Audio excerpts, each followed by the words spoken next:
नमस्कार मित्रों, धर्म मीमांसा में आप सबका स्वागत है।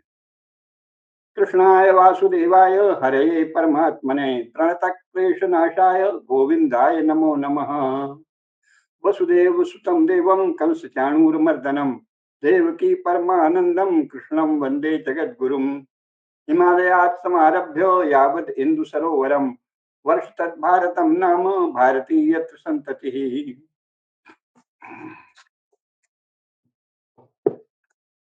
आज हम लोग इस प्रसंग पर बात करेंगे कि हिंदू राष्ट्र क्या है। इस पर चर्चा हो चुकी है। हिंदू राष्ट्र क्यों आवश्यक है यह भी बता चुके हैं।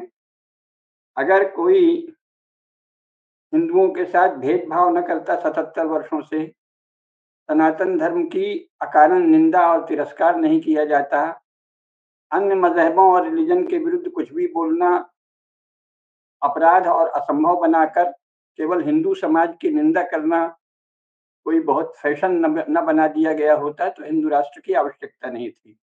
लेकिन स्थिति यह है कि ऐसा कर दिया गया है, तो हिंदू राष्ट्र आवश्यक है। लेकिन क्या ऐसी विकट स्थिति है तो हिंदू राष्ट्र नहीं हो सकता? तो वो मैंने कल के भाषण में बताया कि हिंदू राष्ट्र बनना बिल्कुल कठिन नहीं। थोड़े से आवश्यक संयोजन से, अर्थात जो संविधान के प्रावधान हैं उन्हीं को थोड़ा स्पष्ट कर देने से और संविधान में जो नागरिकों के मूल कर्तव्य वर्णित हैं उन पर दृढ़ता से शासन द्वारा व्यवहार करने से, अमल करने से बिना हिंदू राष्ट्र घोषित किए ही हिंदू राष्ट्र बन जाएगा। और चाहें तो इसको कह भी सकते हैं कि ये हिंदू राष्ट्र है, इसमें कोई बाधा नहीं है। शासन के स्तर पर भी हिंदू राष्ट्र इसे घोषित किया जा सकता है, जैसे कि पश्चिमी यूरोप के सभी राष्ट्र क्रिश्चियन हैं और जैसे बहुत से राष्ट्र मुस्लिम राष्ट्र हैं और कुछ राष्ट्र बौद्ध राष्ट्र हैं। तो जैसे Christian nation state, Islamic nation state, Buddhist nation state हैं, उसी प्रकार भारत को भी अपवाद न रख के हिंदू नेशन स्टेट रखना यही स्वाभाविक है। अन्यथा ये इसको असामान्य बना के देखने में इसकी प्रशंसा करते हुए इसका सर्वनाश कर देने अथवा इसका कचूमर ही निकाल देने हिंदू समाज का, इसकी कोशिश कुछ अपराधी तत्व कर रहे हैं। वो कर इसलिए पा रहे हैं कि वो 77 वर्षों में महत्वपूर्ण पदों पर, महत्वपूर्ण प्रतिष्ठानों पर विराज दिए गए हैं, पदस्थ कर दिए गए हैं और उनका शासन के द्वारा इतना संरक्षण हुआ है कि शिक्षा, संचार आदि माध्यमों में उनका वर्चस्व है और अभी उसके समानांतर कोई नई पहल संभव नहीं हुई है। तो इसलिए हिंदू राष्ट्र घोषित करने से बात स्पष्ट हो जाएगी कि जैसे संसार के अन्य राष्ट्र हैं, जैसे क्रिश्चियन राष्ट्र है वो क्रिश्चियनिटी के लिए काम करता है, मुस्लिम राष्ट्र इस्लाम के लिए काम करता है, तो हिंदू राष्ट्र हिंदू धर्म की रक्षा करेगा। यद्यपि हमने कहा है कि प्रारंभ में आप ये भी घोषित कर सकते हो कि हिंदू धर्म को कम से कम उतना संरक्षण दिया जाए जितना भारत में इस्लाम और ईसाइयत को दिया जाता है, इससे भी बात बन जाएगी।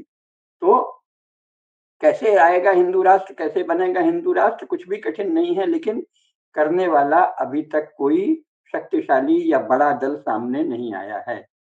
कांग्रेस हिंदू राष्ट्र का नाश करने पर उतारू है, यद्यपि जवाहरलाल इसको एक समाजवादी राष्ट्र बनाना चाहते थे, इंदिरा गांधी भी इसको समाजवादी राष्ट्र बनाना चाहती थी, फिर राजीव गांधी और नरसिंह राव ने अमेरिका से कुछ सुलह संधि की क्योंकि सोवियत संघ का विघटन हो गया था। अटल जी किसी तरह संतुलन साधने में लगे रहे और अब श्री नरेंद्र मोदी का शासन आया है तो वो सबके साथ, सबका विकास के साथ आया है, लेकिन उसमें धार्मिक और आध्यात्मिक अन्याय हिंदुओं के साथ हो रहा है लगातार। जो धार्मिक और आध्यात्मिक सुविधाएं, छूट और खजाने का अंश इस्लाम और ईसाइयत के लिए दिया जाता है, उसके समतुल्य हिंदुओं की जितनी आबादी है उतना बड़ा शासकीय धन का विनियोजन हिंदू धर्म की शिक्षा, ज्ञान और प्रचार प्रसार में नहीं दिया जाता अधिकृत रूप से, ऑफिशियल रूप से। उसके लिए कह दिया जाता है कि समाज करे, तो मुसलमान समाज भी करे ना और क्रिश्चियन समाज भी करे, फिर आप क्यों कानून बनाते हो?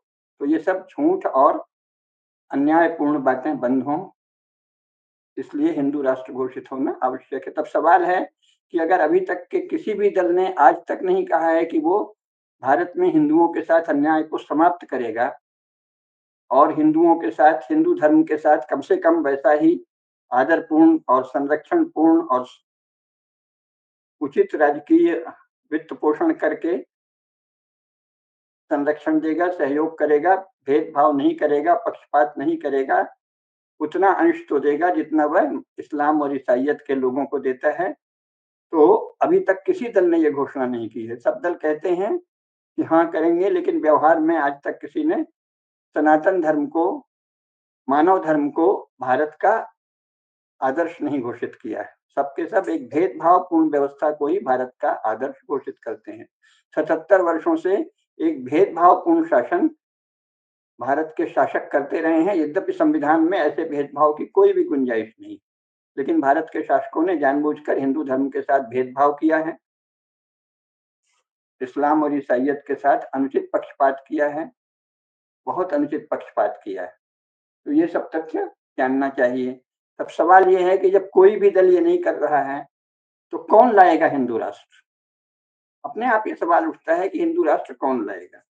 तो ये तो स्पष्ट है कि हिंदू राष्ट्र वे ही लाएंगे जिन्हें सनातन धर्म में अर्थात मानव धर्म में श्रद्धा है, जो मनुष्य और मनुष्य में किसी प्रकार का भेदभाव नहीं करते, जो इस्लाम और ईसाइयत को अल्पसंख्यक कह के उसके शरण में जाना और हिंदू धर्म का दमन करना, ऐसा जो नहीं करते, वे लोग ही, अगर वो सक्षम हैं, प्रबुद्ध हैं और शासन में हैं, तो हिंदू राष्ट्र लाएंगे। जो उपासना के रूपों के आधार पर किसी की निंदा नहीं करते, जैसे हिंदू धर्म की निंदा दिन रात हो रही है, और साथ ही उपासना रूप के आधार पर किसी को विशेष मनुष्य भी नहीं मानते, जैसे भारत में अल्पसंख्यक कह के मुसलमानों और ईसाइयों को कुछ विशेष मनुष्य मान लिया गया है। एक और नया पंथ है जो गांधी जी ने चलाया है, उसमें हिंदुओं को विशेष कहा गया है, लेकिन ये विचित्र ढंग का विशेष है। ऐसा विशेष संसार में किसी किसी ने नहीं हिम्मत की है।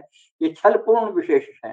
हिंदू समाज की, हिंदू धर्म की छलपूर्ण महिमा गाना, दुष्टतापूर्ण महिमा गाना, षड्यंत्रपूर्ण महिमा गाना कि तुम महान हो, तुम चूंकि महान हो इसलिए तुमको उन सब लोगों को अपने से भी अधिक सुविधा देनी चाहिए जो तुम्हारे नाश की घोषणा करते हैं। गांधी जी ने तो खुलेआम कहा कि हिंदुओं को आत्म बलिदान दे देना चाहिए। आत्म बलिदान का क्या अर्थ हुआ? हिंदू नष्ट हो जाएं, हिंदू मुसलमान बन जाएं या हिंदू ईसाई बन जाएं।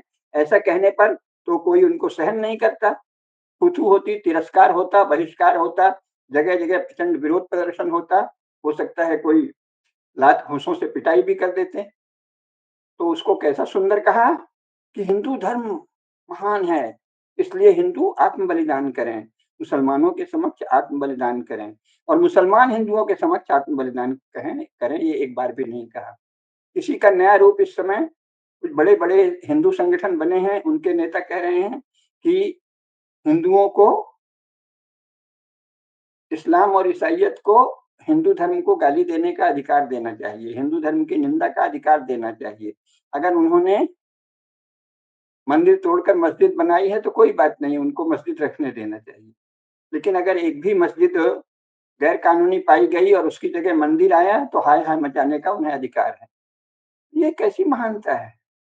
हिंदू महान हैं, इसलिए वो मुसलमान के सामने नतशीश रहें, इसलिए वो मस्जिद तोड़ने वालों के सामने सिर झुका कर रहें, इसलिए वो अपने मंदिरों का पुनः उद्धार न करें। मंदिर तोड़कर मस्जिद बनाई गई है, कोई बात नहीं जी, बहुत से मंदिर बन जाएंगे। अच्छा, और बहुत सी मस्जिद नहीं बनेंगी? मस्जिद तो रोज दिन रात बन रही। तो ये क्या है? ये हिंदू धर्म का आपराधिक गरिमा मंडन, हिंदू धर्म का दुष्टतापूर्ण गरिमा मंडन, हिंदू धर्म का छलपूर्ण गरिमा मंडन, हिंदू धर्म का पापपूर्ण गरिमा मंडन। हिंदू तुम बड़े हो ये कहकर ये बताया जाता है कि जो तुम्हारे नाश की सार्वजनिक घोषणा करता है, जो कहता है कि हिंदू धर्म को नष्ट होना है और हमें केवल इस्लाम भारत में लाना है या ईसाइयत भारत में लानी है, और जो अपने अगल बगल ला भी चुका है, पाकिस्तान और बांग्लादेश में इस्लाम आ चुका है जो कल तक भारत था, उसी राह पर जो चल रहा है।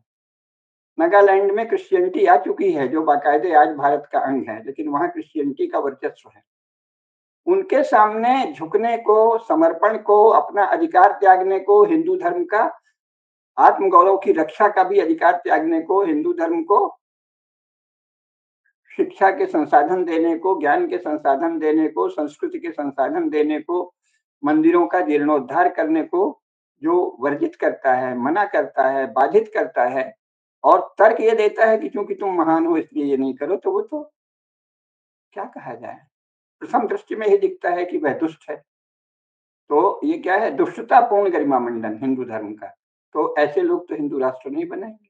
हो सकता है वो हिंदू राष्ट्र की बात करें, पर वो हिंदू राष्ट्र बनाएँगे नहीं, क्योंकि वो तो कह रहे हैं कि हिंदू राष्ट्र महान है, क्योंकि वो इस्लाम या ईसाइयत के समक्ष बलिदान है, बलि जाता है, न्यौछावर है, उनके सामने गिर जाता है, उनके सामने झुक जाता है, उनके सामने समर्पण कर देता है, इसलिए हिंदू धर्म महान है। तो अजय संसार के सबसे अनोखे लोग हैं। इनको संसार में तो बदमाश या दुष्ट ही कहा जाता है। पागल तो नहीं कहेंगे, क्योंकि संसार को सब लोग देखते हैं और सब पर्याप्त होशियार हैं, अपना अपनी संस्था, अपना ऑफ़िस ये सब अच्छे से चलाते हैं। अरे साहब अभी बात नहीं होगी, 1 घंटे में। है ना?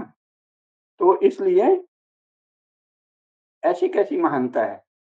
हिंदू धर्म की ऐसी महानता तो हिंदू धर्म के नाश का उपाय है। हिंदू धर्म को समाप्त कर देने की एक दीर्घकालिक योजना है। तो वो तो हिंदू राष्ट्र नहीं बनाएँगे। जो हिंदू राष्ट्र का ये अर्थ बताते हैं, वो हिंदू राष्ट्र नहीं बनाएँगे। तो फिर हिंदू राष्ट्र कौन बनाएगा? जो मानता है कि मनुष्य-मनुष्य में कोई भेद नहीं हो सकता। आप मुसलमान हैं, आपको उतना ही अधिकार रहेगा जितना हिंदुओं को है। आप क्रिश्चियन हैं, आपको उतना ही अधिकार रहेगा जितना हिंदुओं को है। आप नमाज़ पढ़ते हैं, सलात अदा करते हैं, ज़कात अदा करते हैं, हज जाते हैं, तो आपको दूसरों को मारने का, दूसरों की हिंसा का, दूसरों को लूटने का कोई भी बहाना बना के अधिकार नहीं मिल जाता। और आप क्रिश्चियन हैं, इसलिए आपको ये अधिकार नहीं मिल जाता कि आप हिंदू धर्म की निंदा करें और भगवान राम, भगवान श्री कृष्ण, भगवान बुद्ध और भगवती जगदम्बा, दुर्गा, सरस्वती, लक्ष्मी इन सब की निंदा करें, इनको फ़ाल्स गॉड कहें। ये आपको अधिकार नहीं मिल जाता। आप अपनी मर्यादा में रहें और भारत के बहुसंख्यकों के धर्म की निंदा न करें, मानव धर्म का पालन करें, तभी आपको आपका सम्मान होगा, तभी आप भारत के नागरिक होने के योग्य हैं।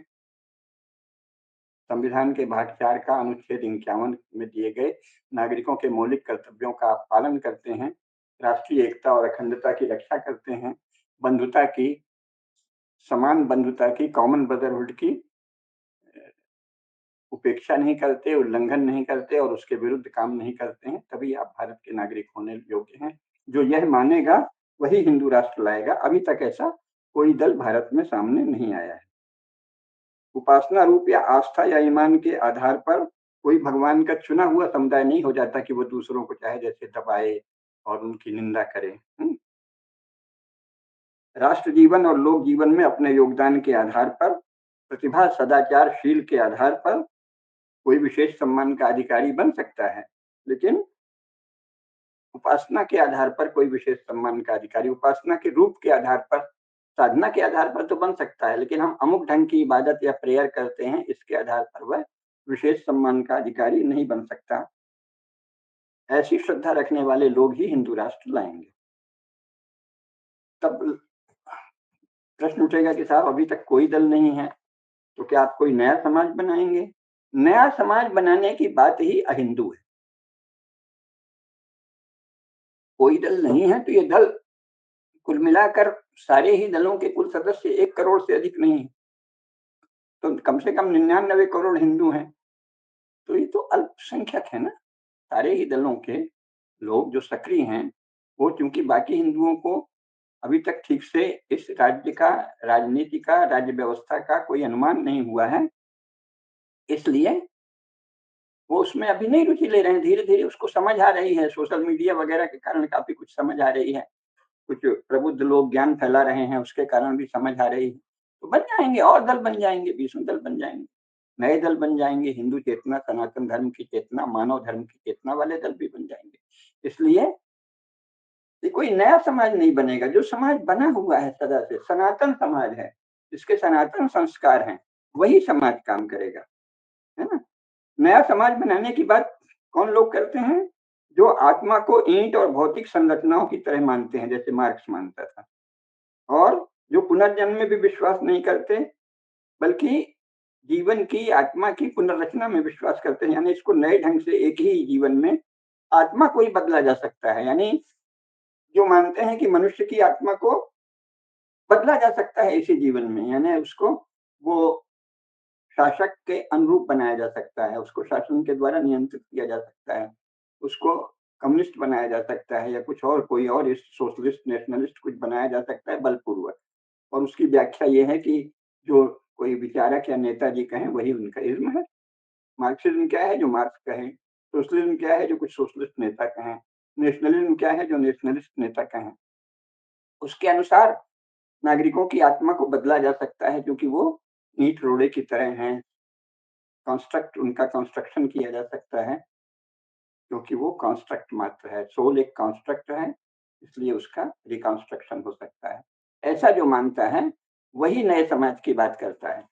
तो वो तो हिंदू राष्ट्र नहीं लाएगा क्योंकि वो तो कुछ नया बनाएगा, अपना कुछ, अपनी पार्टी के लोगों का एक छत्र शासन करेगा। जैसे कांग्रेस में धीरे-धीरे, पहले जवाहरलाल तो थोड़ा लोकतांत्रिक थे तो उन्होंने धीरे-धीरे किया, बाद में स्पीड तेज हो गई, फिर बीच में राजीव गांधी और नरसिंह राव को कुछ होश आया कि नहीं, नहीं भाई, पश्चिमी यूरोप और अमेरिका से दोस्ती करो, कुछ उनके रास्ते पर चलो।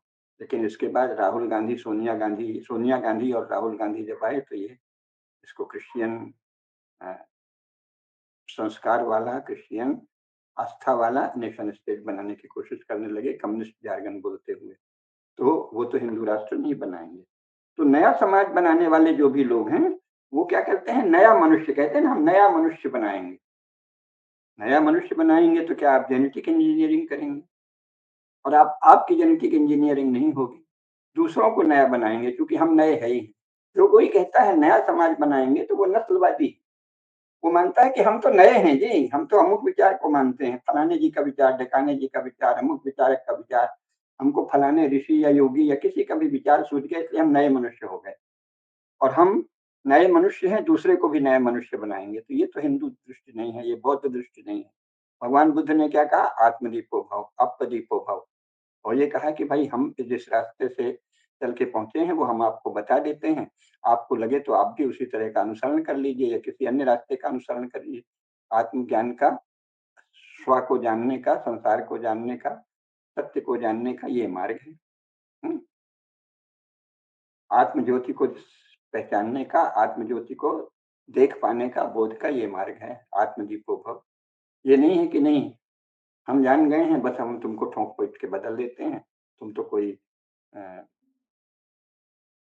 ईंट कार्य की बनी हुई कोई चीज हो या कोई कंस्ट्रक्ट हो, हम तुमको बदल देंगे। तो वो तो हिंदू दृष्टि नहीं है, बौद्ध दृष्टि नहीं है, भारतीय दृष्टि नहीं है, जैन दृष्टि नहीं है, सिख दृष्टि नहीं है, कोई भी भारतीय दृष्टि नहीं है। वो कोई नया मनुष्य नहीं बनाना है क्योंकि जो नया मनुष्य बनाने की बात करता है वो हिंदू राष्ट्र नहीं लाएगा, वो अपने पंथ का राष्ट्र लाएगा, अपनी पार्टी का राष्ट्र लाएगा, अपने ऑर्गेनाइजेशन का, संगठन का, संघ का राष्ट्र लाएगा।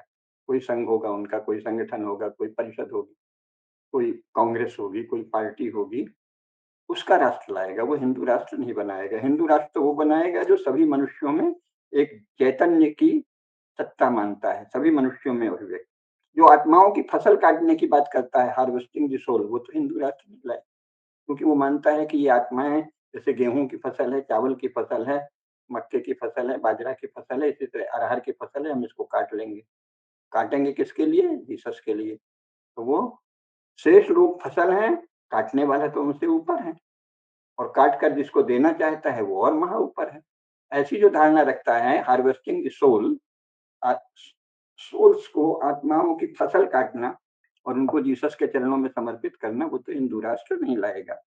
और जो कहेगा कि हम लोगों को प्रभावित करके अपने पंथ में ले जाएंगे, कोई संगठन, कोई बड़ा दल, कोई पार्टी, चाहे वो बात माटी मानुष की करे, किसी की करे, लेकिन वो ट्रांसफॉर्म करना चाहती है लोगों को, नया समाज बनाना है। एक समय फिल्म में गाना खूब चला था ना, तो वो इप्टा के लोग थे जो मूलतः कम्युनिस्ट थे, उन्होंने कहा नया समाज बनाना है, नया जमाना आएगा।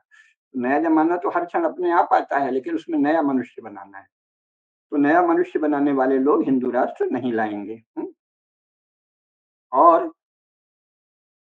हिंदू राष्ट्र वही लाएगा कि जो कोई नया मनुष्य बनाने की बात नहीं करे, कोई नया समाज बनाने की बात नहीं करे, क्योंकि ये सारे शब्द और अवधारणाएं 19वीं शताब्दी में केमिस्ट्री और फिजिक्स से, भौतिक शास्त्र और रसायन शास्त्र से राजनीति में उधार ली गई, गलत रूप में उधार ली गई धारणाएं हैं, क्योंकि राजनीति तो स्वयं अब मनुष्यों में और जीवों में तो छोड़ो, प्रकृति में चैतन्य मानने लगी है।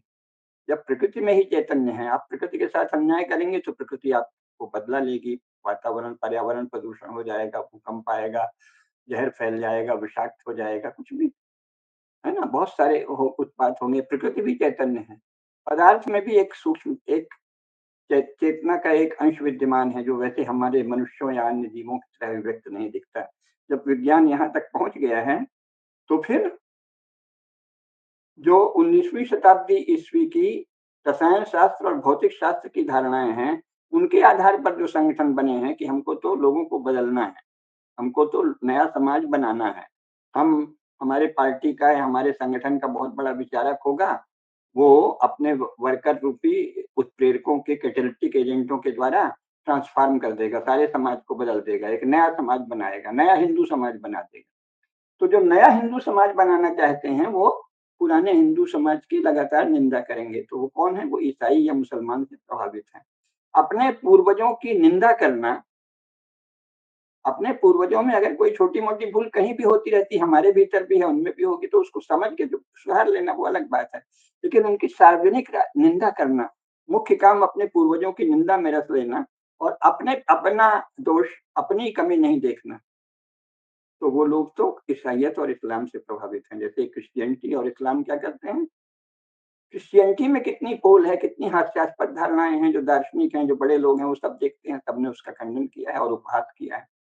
इस्लाम में कितनी हास्यास्पद स्थिति है, वो सब वो लोग जानते हैं जो पढ़े लिखे हैं, कि भाई कमाल है, ये भी कोई विचार है ना? लेकिन वो क्या कहते हैं? वो नहीं कहते दूसरों को हमको इसी में ढालना है। जो पहले क्रिश्चि जीसस के आने के पहले जो था, वो सब डार्कनेस था, अंधेरा था। मोहम्मद साहब के पहले जो जो भी आए भी हैं पैगंबर, वो सब अब खारिज हो गए, क्योंकि आखिरी रसूल आ गए हैं। तो ये क्या है? अपने पूर्वजों की निंदा, तिरस्कार, बहिष्कार, उनको गालियां देना, ये इस्लाम और ईसाइयत का असर है। तो हिंदुओं में से बहुत से संगठन आ गए हैं, जो अपने सिवाय शेष सबकी निंदा करेंगे, तो वो ईसाइयत या इस्लाम से प्रभावित हैं। इसीलिए हिंदू राष्ट्र के वाहक और माध्यम वो बनेंगे जिनमें सनातन धर्म के संस्कार परंपरा से भरपूर हैं, और उनके मुख्य वाहक कौन होंगे? हमारे श्रेष्ठ ज्ञानी जन, संत जन, धर्मवेत्ता, विद्वान और पवित्र मनीषी और आचार्य, वीतराग सन्यासी और साधु। इन महान पुरुषार्थ परंपरा का आशीर्वाद लेकर जो कार्य करेंगे और उनके मार्गदर्शन से जो कार्य करेंगे, वही हिंदू राष्ट्र लाएंगे। सबके आशीर्वाद से, सभी पूज्य जनों के आशीर्वाद से, सनातन धर्म के संस्कारी समाज के द्वारा जब स्वधर्म पालन की, धर्म का बोध होगा और स्वधर्म पालन का संकल्प होगा, पुरुषार्थ होगा, तब कौन बनेगा? तब हिंदू राष्ट्र बनेगा। हिंदू धर्म की क्या मुख्य बात है, इसको वो पहले जानेगा। तो हिंदू धर्म किसी को बाहरी नहीं मानता, मन ने सभी मनुष्यों के लिए कुछ बात कही है, मानव धर्म की बात कही है। तो हिंदू धर्म क्या करता है? हिंदू धर्म किसी को अपने से बाहर नहीं मानता। इसलिए वो ये नहीं कहता कि जो हिंदू धर्म के लिए अनुचित है, वो आपके लिए उचित हो सकता है। बिल्कुल नहीं। जो ऐसा कहे वो हिंदू नहीं है। अगर हिंसा हिंदू के लिए निंदित है, तो मुसलमान और ईसाई के लिए भी निंदित है। अगर चोरी हिंदू को नहीं करना चाहिए, तो मुसलमान और ईसाई को भी नहीं करना चाहिए। अगर किसी को, किसी की निंदा करना, किसी के पंथ की, विचार की हिंदुओं के यहाँ वर्जित है, तो इस्लाम और ईसाइयत को भी इसमें वर्जित करना होगा, प्रतिबंधित करना होगा।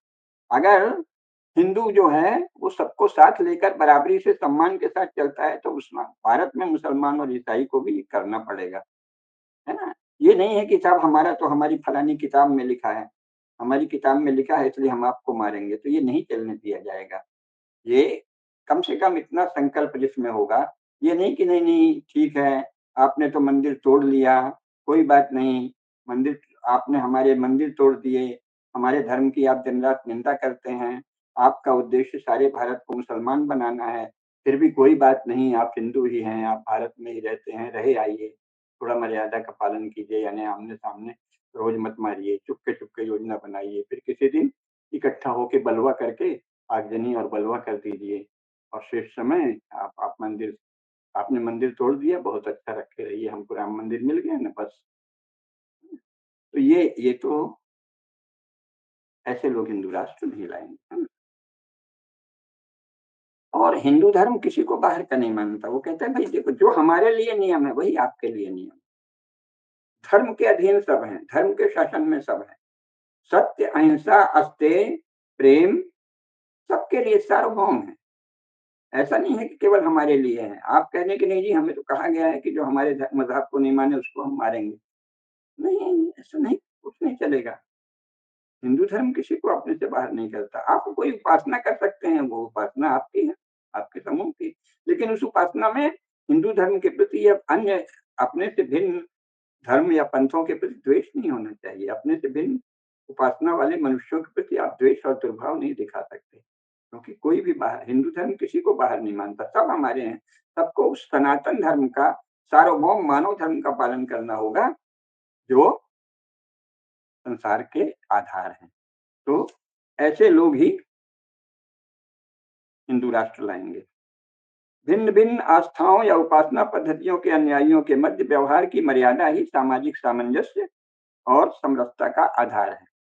तो हिंदू धर्म जो है वो सदा सामंजस्य और समरसता को स्थापित करता है। संयुक्त राष्ट्र संघ की मानवाधिकार संबंधी और शिक्षा तथा संस्कृति संबंधी घोषणाएँ भी इसी के अनुरूप हैं, हिंदू धर्म के अनुरूप हैं।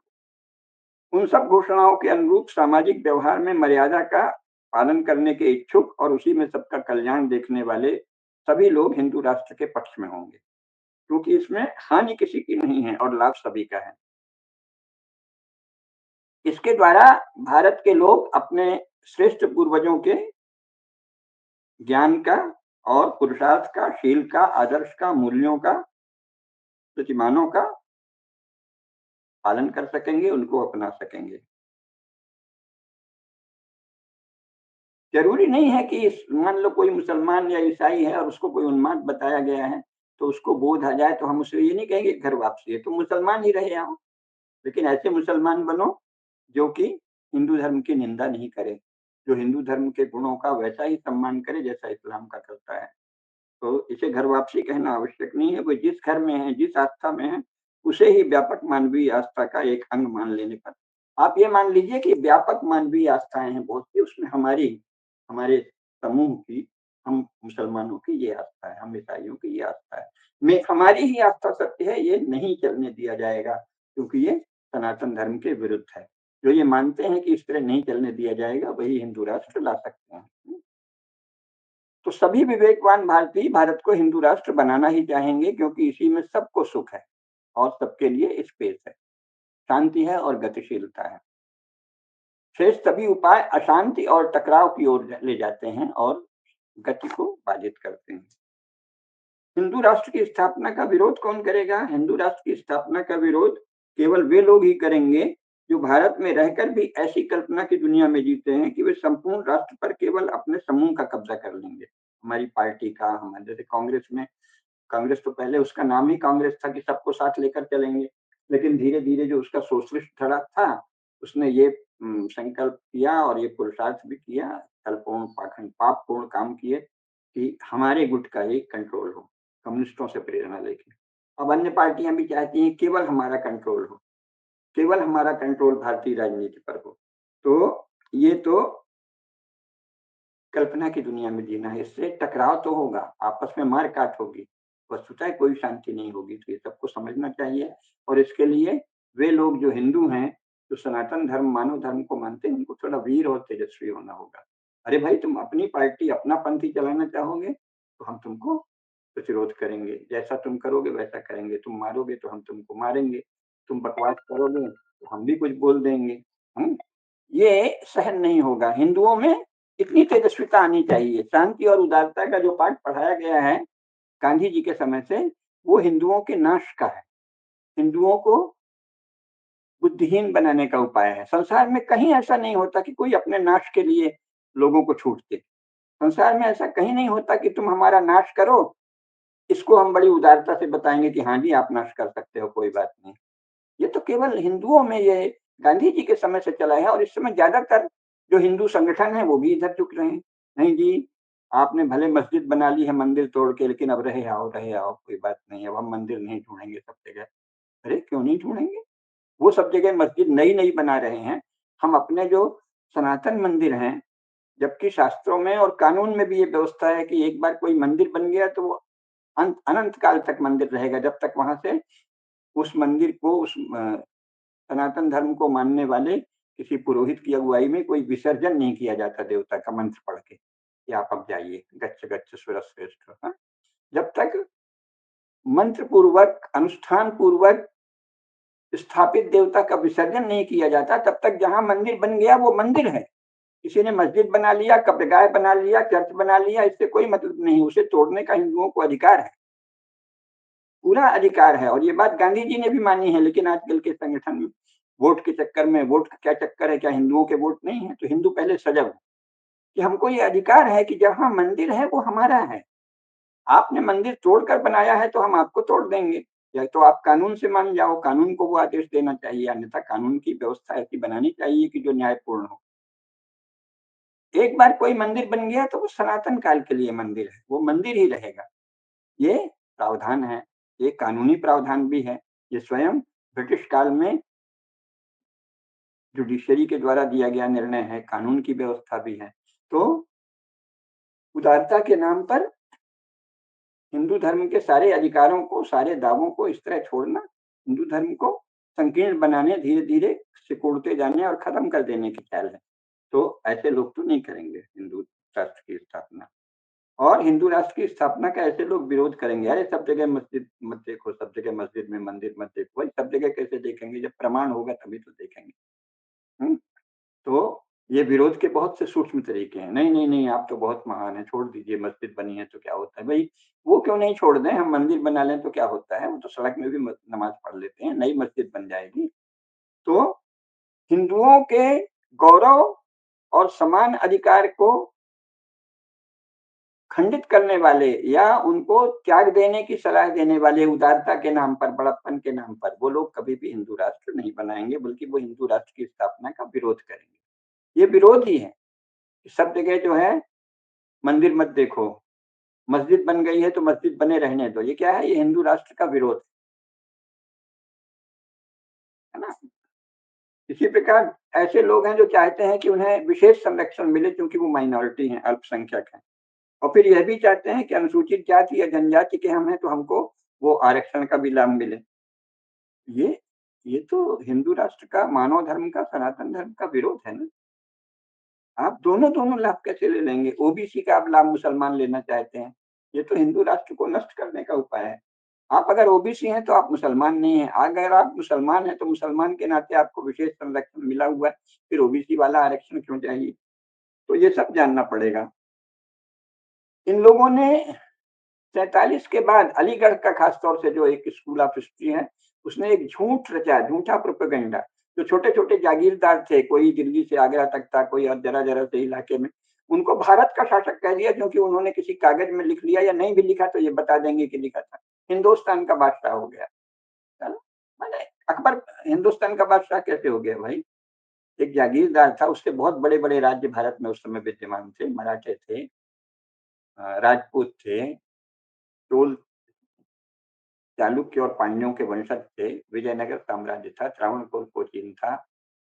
इतने बड़े-बड़े राज्य विद्यमान हैं और अकबर या औरंगज़ेब भारत का शासक हो गए। तो ये तो अपराधी लोग हैं ना, ये हिस्टोरियन नहीं है। इन्होंने इतिहास के नाम पर एक आपराधिक झूठ रचा और प्रोपेगेंडा किया। तो अब उसका हवाला देके कुछ लोग कहते हैं नहीं, तो हमको तो विशेषाधिकार चाहिए। तो झूठे इतिहास के नाम पर झूठे प्रोपेगेंडा को पढ़ाए और फैलाए जाने का जो परिणाम है, उसको समाप्त करना पड़ेगा सत्य के द्वारा, है ना? पहले तो बिना किसी प्रमाण और आधार के ईसाई मिशनरियों द्वारा अपने समाज की भीषण विषमता और पोल ढकने के लिए हिंदू समाज के विषय में छोटी-छोटी बातों का प्रचार करते हैं। हमसे ही पूछते रहते हैं, ये लिखा है, वो लिखा है रामचरितमानस में और उसमें भगवान राम का। अरे तुम अपना बताओ, तुम तो स्त्रियों की आत्मा नहीं मानते थे। तुमने तो मनुष्यों को गुलाम बनाकर बेच-बेच कर अपने कमाई की है। तुम तो अभी तक तुम्हारे यहाँ विषमता है, भयंकर विषमता है यूरोप के हर देश में, ऊंच-नीच का बहुत ज़्यादा भाव है। उसको सबको ढकने के लिए यहाँ ईसाई लोग जो हैं, हिंदुओं से प्रश्न पूछते हैं और ऐसा शिक्षा के कारण ऐसा अज्ञान आ गया है कि हिंदू युवक-युवती उनके उत्तर देने लगते हैं। अरे मुसलमान भारत में हिंदुओं के दोष बताते हैं। मतलब कहते हैं कि सूप बोले तो बोले चलनी का बोले जिसमें 72 छेद, लेकिन वो 72 छेद वाला जो है, जिनका क्या कहा जाए, कोई भी उसको पढ़ सकता है, उनकी मान्यताओं को, उनकी आस्था को, इतनी हँसी आएगी और इतना आश्चर्य भी होगा कि कोई जीवित मनुष्य, देखने में ठीक-ठाक मनुष्य ऐसे विचार भी रख सकता है। वो हिंदू धर्म के दोष निकालते हैं और लोग सुन रहे हैं, कॉलेजेस में, यूनिवर्सिटी में, सब जगह ऐसा वातावरण मिला है। तो इस दुस्साहस को रोकना पड़ेगा। इसका प्रतिकार करना होगा, इसका प्रतिरोध करना होगा। तो ये अगर आप ये नहीं देखेंगे, तो फिर कहीं भी हिंदू राष्ट्र की स्थापना नहीं होगी। विचित्र-विचित्र तर्क चलते हैं। एक और तो कहते हैं समता और न्याय। कहते हैं कि हम समता के लिए और न्याय के लिए मुसलमान या ईसाई बन गए। फिर कहते हैं हमको भी आरक्षण चाहिए। अरे भाई, आप मुसलमान ईसाई बन गए ना, आपने एक समता का पंथ अपना लिया, वहाँ तो कोई विषमता नहीं होगी। हिंदू समाज से आपका क्या लेना-देना? आप क्यों वो आरक्षण लेंगे जो हिंदुओं के किसी समूह को मिला हुआ है? एक तो वो आरक्षण का तो मैं पूर्ण विरोधी हूँ, पर मान लो कहीं मिला हुआ है, तो आप कैसे ले लेंगे? तो ये तो झींगा-पुष्टि हुई ना, परस्पर विरोधी तर्क। एक और आप कहेंगे कि देखिए हिंदू धर्म में जाति प्रथा है, ये तो बहुत ही अन्याय और शोषण का अधिकार है, तो जाति जाति के आधार पे जो आरक्षण मिला है वो आपको कैसे मिल जाएगा?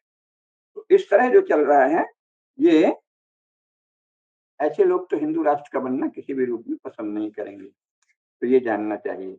लेकिन फिर हिंदू राष्ट्र कैसे बनेगा? पहली बात तो भारत में ही 100 करोड़ हिंदू हैं, जिसमें केवल 1 करोड़ हिंदू ऐसे हैं जिनकी मैं बात कर रहा हूँ, जो 20वीं शताब्दी ईस्वी में कतिपय राजनीतिक लोगों से प्रभावित हैं। वो राजनीतिक लोग जो अंग्रेजों के एजेंट थे या अंग्रेजों की बुद्धि से प्रभावित थे। तो इसलिए शेष हिंदुओं में सब संस्कार है, लेकिन फिर वो सत्ता क्यों नहीं पा रहे हैं? क्योंकि राजनीति के क्षेत्र में हिंदुत्व के पक्ष में कोई पहल नहीं हुई है। तो हिंदू राष्ट्र के बनने में राजनीति की बहुत महत्वपूर्ण भूमिका है, क्योंकि हिंदू राष्ट्र की स्थापना राजनीति के द्वारा ही होगी, राजनीतिक समूहों द्वारा। हिंदू राष्ट्र का पक्षधर राजनीतिक समूह सत्ता में आएगा, तभी हिंदू राष्ट्र की स्थापना होगी, है ना? अंतर यह है कि वो जो हिंदू संस्कारों वाला समूह आएगा, वो व्यापक हिंदू समाज की इच्छा और आग्रह पर ही आ सकेगा और उसी से वो ये काम कर सकेगा। इसलिए व्यापक हिंदू समाज में आत्मगौरव और आत्म चेतना का विकास करना हम सबका कर्तव्य है। सार्वभौम मानव मूल्यों और आदर्शों के लिए और संयुक्त राष्ट्र संघ द्वारा घोषित मानवाधिकार एवं सांस्कृतिक तथा शैक्षणिक अधिकारों के लिए समाज में काम करते हुए ये सब बातें उठाई जा सकती हैं। एक श्रेष्ठ संस्कार समाज में व्यापक बना रहे, तब फिर ये सब बातें उठ सकती हैं, लेकिन ये होगा तो राजनीति के द्वारा ही। और इसके लिए अनुकूल वैश्विक परिवेश है।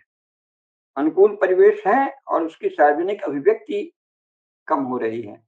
तो अपने जो अनुकूल हिंदुत्व के अनुकूल परिवेश बना है, उसकी सार्वजनिक अभिव्यक्तियाँ होनी चाहिए। प्रखरता से, तेजस्विता से, दृढ़ता से, प्रमाण पूर्वक हिंदुत्व की सार्वजनिक अभिव्यक्ति की आवश्यकता है। उन सार्वजनिक अभिव्यक्तियों से उत्साह जगता है और हिंदू राष्ट्र के पक्ष में नई-नई भव्य, नई मतलब सनातन के आधार पर, लेकिन अभी तक जो राजनीतिक कारणों से दबा दी गई हैं, उनको दबाते हुए नई, उस अर्थ में। है तो सब सनातन। ऐसी भव्य सार्वजनिक अभिव्यक्तियाँ अत्यंत आवश्यक हैं। उससे ही परिवेश जीवंत हो सकेगा और आशा बलवती होगी।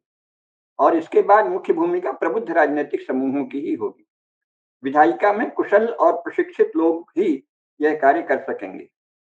निश्चय ही नेतृत्व की भूमिका निर्णायक है, परंतु अन्य सांसदों को भी इस विषय का भरपूर ज्ञान होना आवश्यक है और उसके महत्व को लेकर चित्त में स्पष्टता होनी चाहिए।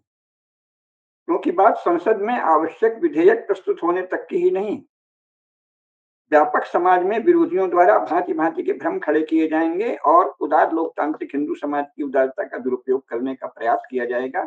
इसलिए सांसदों को भी, बड़ी संख्या में सांसदों को भी ये सब बातें जाननी चाहिए। अभी तक हिंदुओं की उदारता का आश्चर्यजनक दुरुपयोग और शोषण हुआ है। स्वयं हिंदुओं के विनाश के लिए क्रियान्वित हो रही योजनाओं को उनका सहायक और कल्याणकारी बताया गया है। हिंदू समाज में विघटन और भेदभाव पैदा करने की सोची समझी कार्यनीति को सामाजिक न्याय का नाम दिया गया है। परिवारों के विघटन के लिए उठाए गए कदमों को परिवार कल्याण कहा गया है। उग्रवाद और आतंकवाद के प्रति उदासीनता का भाव फैलाने को शांति समितियां बनाई जाती हैं और उसको शांति प्रयास बताया जाता है। ऐसे में माननीय सांसदों तथा अन्य जनप्रतिनिधियों को भी भारत को हिंदू राष्ट्र बनाने का अर्थ और उसका पालन भली भांति, उसका महत्व भली भांति ज्ञात होना चाहिए और पालन कैसे होगा इसकी प्रक्रिया भी ज्ञात होनी चाहिए। निषेधात्मक और नकारात्मक प्रोपेगेंडा को रोकने वाले तर्कों की काट का उन्हें ज्ञान होना चाहिए। इस प्रकार के सजग और जानकारी से भरपूर जनप्रतिनिधि ही इस श्रेष्ठ कार्य को सिद्ध करने में सहायक होंगे। वे ही हिंदू राष्ट्र लाने वाले सेनानी होंगे। ऐसा करते हुए वे वस्तुतः व्यापक और गहरे अर्थ में हिंदू बहुलांश वाले भारतीय समाज का सच्चा प्रतिनिधित्व कर रहे होंगे। वे ही हिंदू राष्ट्र को लाने वाले माध्यम और निमित्त बनेंगे। इसमें सबसे शुभ बात यह है कि इस समय इसके अनुकूल विश्व शक्तियां हैं, सहायक विश्व शक्तियां हैं। हिंदू राष्ट्र को लाने में सहायक अंतरराष्ट्रीय शक्तियां पर्याप्त प्रभावी हैं। इस समय संयुक्त राज्य अमेरिका 1945 से ही भारत के पक्ष में रहा है, उसका एक बहुत बड़ा वर्ग। अमेरिकी राष्ट्रपति रूजवेल्ट ने द्वितीय महायुद्ध में अपनी सहभागिता इसी शर्त पर रखी थी कि युद्ध के बाद भारत तथा अन्य राष्ट्रों से किए गए वादे निभाने होंगे और इंग्लैंड तथा अन्य यूरोपीय राज्यों को जिन्होंने दूसरे देशों पर छलबल से कब्जा कर रखा है, हटना होगा। ये अमेरिकी राष्ट्रपति ने शर्त रखी थी। इंग्लैंड के शासक वचन तो हर बार दे देते थे, परंतु फिर मुकर जाते थे। रूजवेल्ट ने बल देकर कहा था कि इस बार आप पलटी नहीं मार सकते। इंग्लैंड में लेबर पार्टी के आने से और उधर नेताजी सुभाष चंद्र बोस के प्रभाव से भारतीय सेनाओं में देशभक्ति का विशेष भाव जग जाने से वह करना ही पड़ा उन्हें। लेकिन इसमें रूजवेल्ट की भी भूमिका है। वर्तमान दौर में अमेरिकी राष्ट्रपति जो डोनाल्ड ट्रंप हैं, वे हमारे मित्र हैं, घोषणा पूर्वक वे हमारे मित्र हैं, तो इसलिए हमारे लिए अनुकूल परिस्थितियां बनी। लेकिन साथ ही भारत के जो हिंदुत्व शक्तियां हैं, उनको स्वपक्ष की प्रभावी प्रस्तुति विश्व में करना आना पड़ेगा। अंतरराष्ट्रीय प्रबुद्धजनों की पदावली में विश्व में हिंदुत्व को रखना आवश्यक है। ऐसा होते ही यूरोप और अमेरिका के समस्त मानवतावादी तथा साथ ही समस्त अपंथवादी यानी एथिस्ट लोग, जिन्हें नास्तिक यहाँ धोखे से भारत में कहा जाता है, एथिस्ट माने नास्तिक नहीं, अपंथवादी होता है। समस्त अपंथवादी और समस्त मानवतावादी लोग भारत के पक्ष में हैं, हिंदू राष्ट्र के पक्ष में हो जाएंगे अगर सम्यक शब्दावली में हिंदू पक्ष की प्रस्तुति की जाए। क्योंकि मानवतावादियों का एक पंथवादी मतों और आग्रहों से पूर्ण विरोध है। वे हर प्रकार के पांथिक आग्रहों को मानवता विरोधी ही मानते हैं। इसलिए सोशलिज्म, कम्युनिज्म, क्रिश्चियनिटी, इस्लाम सबके वो विरोधी हैं। हिंदुत्व को भी जो लोग जब आप ईसाइयत या इस्लाम को धर्म कहते हैं और अंग्रेजी में उसे रिलीजन कहते हैं और हिंदू को भी रिलीजन कहते हैं, तो ऐसे लोग हिंदुद्रोही हैं, राष्ट्रद्रोही हैं, धर्मद्रोही हैं, महापापी हैं। क्योंकि और विश्व में झूठ का प्रसार कर रहे हैं। क्योंकि अंतरराष्ट्रीय स्तर पर रिलीजन का अर्थ कोई एक डॉगमा को मानना है और हिंदू धर्म किसी डॉगमा को नहीं मानता। तो हिंदू धर्म को एटर्नल लॉज, यूनिवर्सल लॉज के रूप में ही प्रस्तुत करना होगा और जो कि है वो, तो अंतरराष्ट्रीय मंचों पर उसको प्रस्तुत करना होगा। ईसाइयों की पर्सनल गॉड की जो अवधारणा है, उसके विश्व के मानवतावादी, अमेरिका और यूरोप के मानवतावादी पूर्ण विरोधी हैं। हिंदू लोग इन शब्दों की टेक्निकल किस्म के अर्थ हैं, उसको जानते ही नहीं। पर्सनल गॉड का संपूर्ण यूरोपीय मानवतावादी पूर्ण विरोधी है। पर्सनल गॉड मतलब चर्च का एक अपना गॉड, इस्लाम का अपना अल्लाह। ऐसा कोई पर्सनल गॉड नहीं होता। गॉड तो सदा यूनिवर्सल होगा, ब्रह्मांडीय होगा, ब्रह्मांडीय सत्ता है जो सर्वत्र व्याप्त है। और यूरोप के और अमेरिका के मानवतावादी पर्सनल गॉड के विरोधी हैं और हिंदू धर्म भी पर्सनल गॉड का विरोधी है। भाई सर्वव्यापी है परमात्मा। पर्सनल उपासना होती है, उपासना पद्धति होती है, पर्सनल गॉड नहीं होता। केवल अल्लाह मेरा है और बाकी सब, राम अल्लाह के नहीं है और कृष्ण अल्लाह नहीं है और बुद्ध अल्लाह नहीं है और ब्रह्मा अल्लाह नहीं है, विष्णु अल्लाह नहीं है, महेश अल्लाह नहीं है। ये तो कोई भी एथिस्ट और कोई मानवतावादी कभी स्वीकार नहीं करेगा, कहेगा ये बकवास है। हिंदुओं को ये बात रखनी पड़ेगी कि भाई इस तरह से पर्सनल गॉड को रखना हिंदू धर्म में वर्जित है। पर्सनल उपासना पद्धति हो सकती है, गॉड पर्सनल नहीं होता। गॉड तो यूनिवर्सल है, कॉस्मिक है। तो इसकी बात करनी पड़ेगी। ईसाइयों का यह तर्क कि इस प्रकार की पर्सनल गॉड की अवधारणा के बिना नैतिक जीवन संभव नहीं है। आज सारे मानवतावादी इसे अमान्य करते हैं और ईसाइयों ने ईसाई के रूप में किसी नैतिक आचरण का परिचय भी नहीं दिया है। मनुष्यों की हत्या, लूट, बर्बरता, पैशाचिकता इसी का परिचय दिया है। इसलिए हिंदू पक्ष को विश्व में प्रचंड जनमत के साथ या प्रचंड मंचों के द्वारा, प्रबल मंचों के द्वारा प्रचंड आत्माभिव्यक्ति करनी होगी और बताना होगा कि पुनर्जन्म और कर्मफल यही नैतिक जीवन के आधार हैं और हिंदू धर्म ही ऐसा है एकमात्र जो पुनर्जन्म और कर्मफल को मानता है। बौद्ध आदि सब हिंदू धर्म की शाखा है, तभी पुनर्जन्म और कर्मफल मानते हैं। सिख पंथ, जैन, बौद्ध ये सब कर्मफल और पुनर्जन्म को जो मानता है वही सार्वभौम नैतिक नियमों का आधार बन सकता है और वही सार्वभौम नैतिकता का आधार बन सकता है और वही सार्वभौम नैतिक नियमों को संसार में प्रसारित कर सकता है। इसलिए हिंदू धर्म ही संसार में सुख, शांति, सामंजस्य और सामरस्य का एकमात्र आधार है।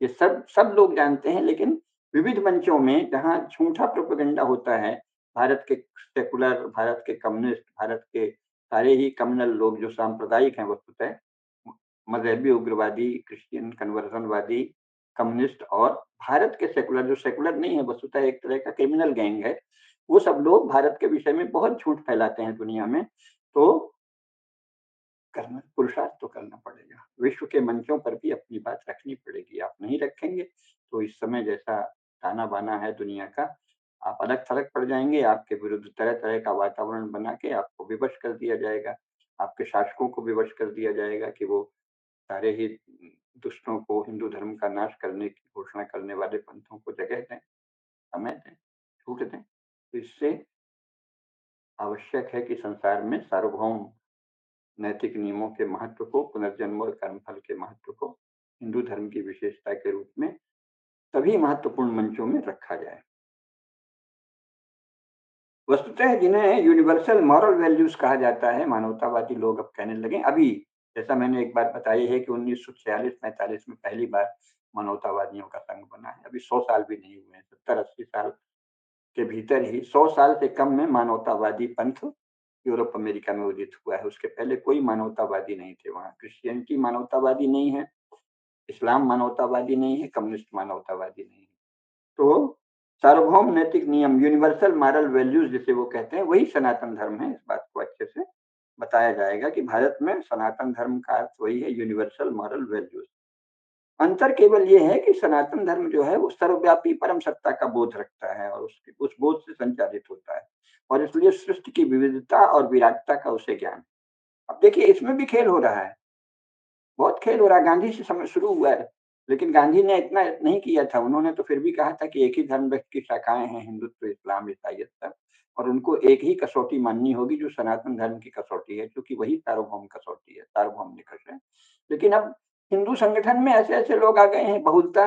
ये सबसे पहले भारत में कुछ प्रशासकों ने शुरू किया, बहुत ही कम्युनिस्ट शासकों के, चाटुकार प्रशासकों ने, जो आईएएस थे और कई जगह महत्वपूर्ण पदों पे कैबिनेट सेक्रेटरी, सेक्रेटरी, खासतौर से सेक्रेटरी, ज्वाइंट सेक्रेटरी आदि पदों पर थे, विशेषकर संस्कृति, शिक्षा आदि में। तो उन्होंने बहुलता के तर्क को पलट दिया जब देखा कि यूरोप में प्लूरलिटी का, बहुलता का हो रहा, जो कि हिंदुत्व का सम्मान है। जहां बहुलता की मांग है वो हिंदुत्व की मांग है। बहुलता हमारे पक्ष में है, लेकिन उन्होंने इसे कैसे उलट दिया? उन्होंने कहा भारत में बहुलता रही है यानी इस्लाम ईसाइयत, हिंदू इस्लाम ईसाइयत। अरे बाबा, ये थोड़ी बहुलता है। पुण्य और पाप का सामंजस्य बनाने की निरर्थक कोशिश को बहुलता नहीं कहते। हिंदुओं के विविध संगठन एक साथ संभव हैं, हिंदुओं के सैकड़ों पंथ एक साथ संभव हैं, हिंदुओं की विविध उपासना पद्धति एक साथ संभव है। सनातन नैतिक मूल्यों को मानते हुए अनेक प्रकार की उपासना पद्धतियां संभव हैं, इसे मानना बहुलता है। अभी जो इस्लाम का रूप है, अभी जो ईसाइयत का रूप है, उसे मानना बहुलता नहीं है। अभी जो कम्युनिज्म है उसे मानना बहुलता नहीं है, वो बहुलता का विरोधी है। क्योंकि इस्लाम बहुलता का विरोधी है, ईसाइयत बहुलता की विरोधी है और कम्युनिज्म बहुलता का विरोधी है, सोशलिज्म बहुलता का विरोधी है। तो कम्युनिस्ट, सोशलिस्ट, मुस्लिम और ईसाई होना बहुलता का विरोधी है, और बहुलता के विरोधियों से ऐसा सामंजस्य रखना कि वो मूल सामंजस्य को, मूल विविधता को नष्ट करते रहें, जो कि वो विविधता के विरोधी हैं, ये तो विचित्र बात है। कुछ लोग तर्क देते हैं, अरे साहब, वो फलाना एक तो संगठन है, श्री रामकृष्ण मिशन है, वो 25 दिसंबर भी मनाते हैं, देखो बहुलता है। ये बहुलता थोड़ी है, तो उनका अज्ञान है। रामकृष्ण मिशन का वर्तमान में रामकृष्ण परमहंस के विचारों से कोई बहुत थोड़ा सा रिश्ता है, बाकी वो आधुनिक यूरोपीय क्रिश्चियन विचारों से भी प्रभावित बहुत से लोग उसमें आ गए हैं। वो वही क्यों मनाते हैं? सवाल ये है कि आप 25 दिसंबर ही क्यों मनाते हैं? आप बैसाखी मनाते हैं, आप गुरु गोविंद सिंह का जन्मदिन मनाते हैं, आप गुरु गोविंद सिंह का बलिदान दिवस मनाते हैं, आप भगवान बुद्ध का परिनिर्वाण दिवस मनाते हैं रामकृष्ण मिशन में। आप जो है, इतने सारे महापुरुष हुए हैं भारत में। गुरु गांधी जी स्वयं तो कहते थे कि पैगंबर मोहम्मद साहब और जीसस क्राइस्ट ये स्वामी शुद्धानंद की तरह मानव जाति के महान शिक्षक हैं। तो ऐसे तो हजारों मानव जाति के महान शिक्षक भारत में हुए हैं, आप उनका मनाते हैं। 25 दिसंबर ही क्यों मनाते हैं? क्योंकि आपको क्रिश्चियनिटी से प्रेम है। अब बाकी क्यों नहीं मनाते? मुहर्रम मनाते हैं क्या वो? पूछना चाहिए ना। अगर आप इतने प्रेमी हैं तो मुहर्रम भी मनाइए, हैं? और जो सुन्नियों के त्योहार हैं वो भी मनाइए, शियाओं का भी मनाइए, सब मनाइए। तो ये सब क्या है? झूठ है, इसको बहुलता नहीं कहते। बहुलता का नाश करने को समर्पित पंथों से तालमेल बनाने को बहुलता नहीं कहते। जो बहुलता के मानने वाले, बहुलता को गरिमा और सम्मान देने वाले विचार हैं, जैसा कि स्वयं सबसे बड़ा ऐसा विचार हिंदू धर्म है। हिंदू धर्म की बहुलता, हिंदू धर्म में सदा बहुलता रही है, अर्थात हिंदू धर्म के विविध पंथों को सहज रूप से हिंदू धर्म का समान अंग माना जाता रहा है। बहुलता का कुल अर्थ ये है। मानवतावादियों को हम उसी बहुलता का समान अंग मान लेंगे, क्योंकि वो अपंथवादी, एथियस्ट और मानवतावादी, अपंथवादी और मानवतावादी हमारे बहुलता के अंग हैं। लेकिन जो सनातन धर्म के नाश की घोषणा करता है, जो कहता है कि नहीं, केवल हमारा पंथ रहेगा और सब नहीं, हमको अस्वीकार है अन्य पंथों का अस्तित्व, अन्य पंथों का समान अस्तित्व, सह अस्तित्व अस्वीकार है, वो बहुलता का अंग नहीं हो सकता। उसके साथ बहुलता के नाम पर तालमेल करना, ये बहुलता को नष्ट करने का निश्चित उपाय है। इस्लाम और क्रिश्चियनिटी को स्वीकार करना बहुलता नहीं है, वो बहुलता को नष्ट करने का निश्चित उपाय है। इस्लाम और क्रिश्चियनिटी को मर्यादित करना बहुलता है, कि भाई आप यूनिवर्सल मॉरल वैल्यूज से डिसिप्लिन रहें, अनुशासित रहें। आप अपनी उपासना पद्धति चाहे जो करें, लेकिन अपनी भी किसी भी किताब या बुक या किसी के नाम पर आप दूसरों के नाश का कोई कार्यक्रम हाथ में नहीं ले सकते और घोषणा नहीं कर सकते। उनको मर्यादित करना होगा। सार्वभौम मानव मूल्यों से अनुशासित करना होगा, तब बहुलता की रक्षा होगी। सार्वभौम मानव मूल्यों के हत्या की, हनन की, नाश की उनको छूट देना, ये बहुलता का विरोधी है। लेकिन यहाँ ऐसे हो गए हैं, नहीं नहीं, देखिए साहब, क्रिश्चियंस और मुसलमान सबको बराबर अधिकार। अरे बराबर कहाँ, वो तो सर्वाधिकार लिए बैठे हैं कि हम आपको नष्ट कर देंगे। तो जो हमें नष्ट करने की बात करता है, उसको हम अपने बराबर का अधिकार देने का कोई अर्थ नहीं है, वो समर्पण है। क्योंकि वो बराबर का अधिकार हमारा तो मानते नहीं है ना। जो हमारा बराबर का अधिकार नहीं मानता, उसको बहुलता के नाम से स्वीकार करना हमारे नाश का निश्चित उपाय है। हिंदू धर्म, सनातन धर्म और मानव धर्म और मानवता, सबके नाश का निश्चित उपाय है बहुलता की ऐसी बात करना, जिसमें उन लोगों को उस बहुलता का अंग माना जाए जो बहुलता विरोधी हैं, जो अपने सिवाय अन्य किसी पंथ को अपने समान नहीं मानते, उसको नष्ट करना चाहते हैं, उसके नष्ट करने की सार्वजनिक घोषणा करते हैं। तो इसलिए ये सब तर्क देखें कि नहीं नहीं, हम तो मुहर्रम भी मनाएंगे, हम तो 25 दिसंबर भी मनाएंगे। भाई क्यों मनाएंगे? आप उनको मनाने देंगे, इतनी छूट तो समझ में आता है कानून के अनुसार। लेकिन आप भी मनाने लगे, आप कल को कोई संगठन बना लेंगे, आरएसएस हो या विश्व हिंदू परिषद हो या कुछ भी, और वो मुहर्रम भी मनाने लगे, और वो ताजिया भी निकालने लगे, और वो ईद भी मनाने लगे, बकरीद भी मनाने लगे, उनका पुनरुत्थान भी, रिसरेक्शन भी मनाने लगे, गुड फ्राइडे भी मनाने लगे। ये तो साक्षात पाप है। ये तो हिंदू धर्म के नाश की निश्चित घोषणा है। आपने नाम हिंदू रख रखा है। तो ये जानना होगा कि सार्वभौम नैतिक नियमों का आग्रह किए बिना, यूनिवर्सल ह्यूमन वैल्यूज के आग्रह के बिना हिंदू राष्ट्र की स्थापना असंभव है। और वो लोग जो इस तरह की बहुलता की बात करके सार्वभौम मानव मूल्यों को नष्ट करने की घोषणा करने वाले पंथों को सनातन धर्म और मानवता धर्म, मानव धर्म और मानवता के बराबर लाने की कोशिश करते हैं, वो हिंदू राष्ट्र के नाश में जाने या अनजाने सहायक लोग हैं। उनके द्वारा हिंदू राष्ट्र की स्थापना नहीं होगी। तो हिंदू राष्ट्र कौन लाएगा?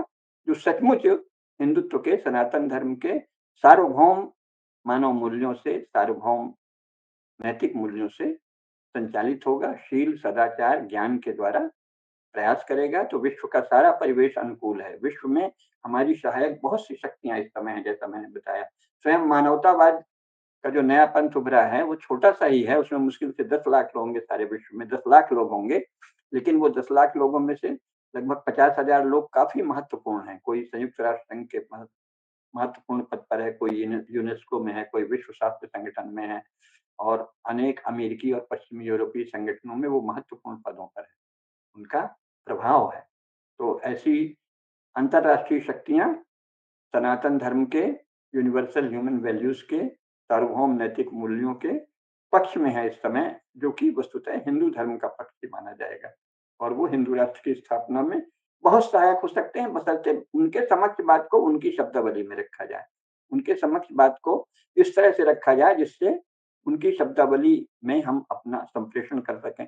अभी तो ज्यादातर जो हिंदू संगठन है वो उन लोगों की शब्दावली जानते भी नहीं, लेकिन इस समय जो विश्व का शासन तंत्र है, अंतरराष्ट्रीय संस्थाएं हैं, उनको आप उनमें अपना पक्ष रखे बिना, उनमें अपने अनुकूलता बनाए बिना आप नहीं कर पाएंगे। इस समय नेशन स्टेट वस्तुतः पूरी तरह स्वतंत्र नहीं है। कोई भी नेशन स्टेट वो अनेक अंतरराष्ट्रीय नियमों से, संधियों से बंधा हुआ है। इसलिए आपको अंतरराष्ट्रीय संस्थाओं में भी हिंदुत्व का पक्ष भली भांति रखना होगा, सम्यक रूप से रखना होगा। अगर रख सकेंगे तो हिंदू राष्ट्र की स्थापना के लिए इस समय विश्व में सर्वाधिक अनुकूल परिस्थिति है। मानवतावाद और एथीस्ट लोग, मानवतावादी लोग और एथीस्ट लोग हमारे मित्र हैं। पर्यावरण के आंदोलनकारी हमारे मित्र हैं।